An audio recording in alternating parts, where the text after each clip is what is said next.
Okay, the last topic we have to talk about with conserving species and in chapter 6 is international treaties.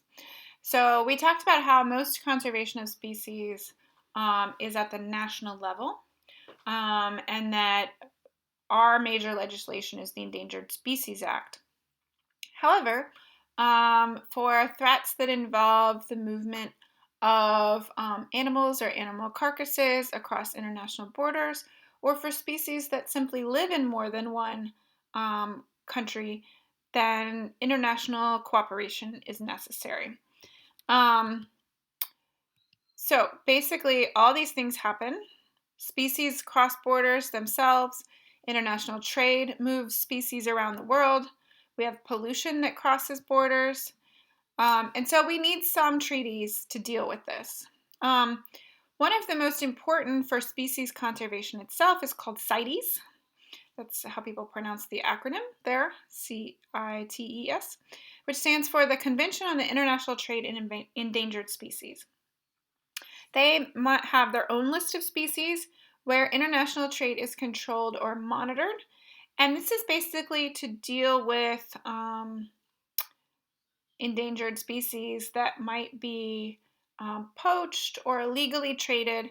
And this is a mechanism by which we can regulate that, deal with things like African ivy being imported from one country to another, and basically banning that. And that's a way for countries to deal with that.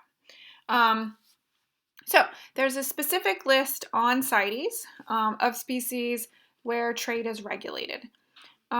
Member countries, the members of the CITES, agree to enforce this. It's very important for dealing with poaching in particular.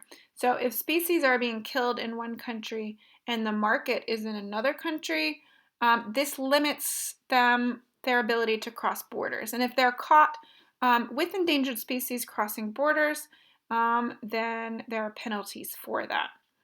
The illegal trade in wildlife is $10 to $20 billion a year, so it's a lot of money. There's a lot of things on the black market moving from one country to another.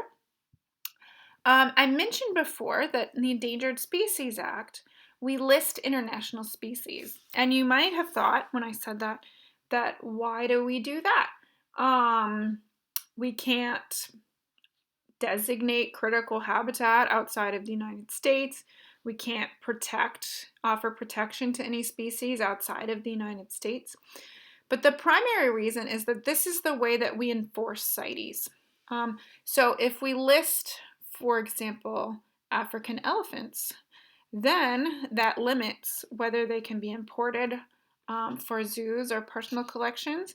It limits the ability for people to import illegal ivory trades from elephants, and lots of other things. So like the skins or meat from endangered species. This gives us a easy regulatory mechanism for enforcing CITES in our own country.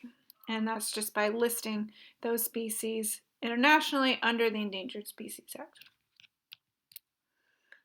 So CITES was formed in 1973, the same year that Richard Nixon signed the Endangered Species Act. And this is just a few different milestones that have occurred from CITES. So international rhino horn trade was banned in 1977. 1987, commercial trade in tigers was banned.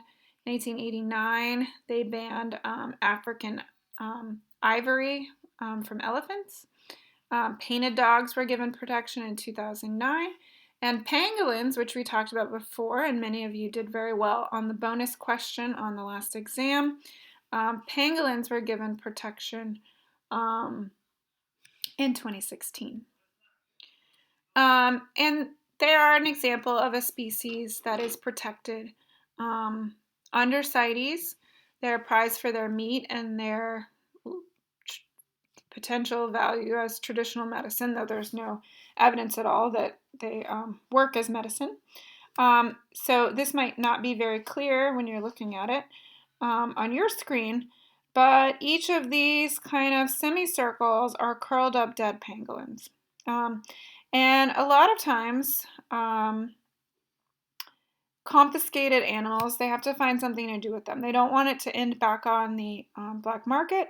So in this case, they found a huge shipment of pangolins, and they're burying them so that they'll be of no economic value and that they won't make it onto the black market.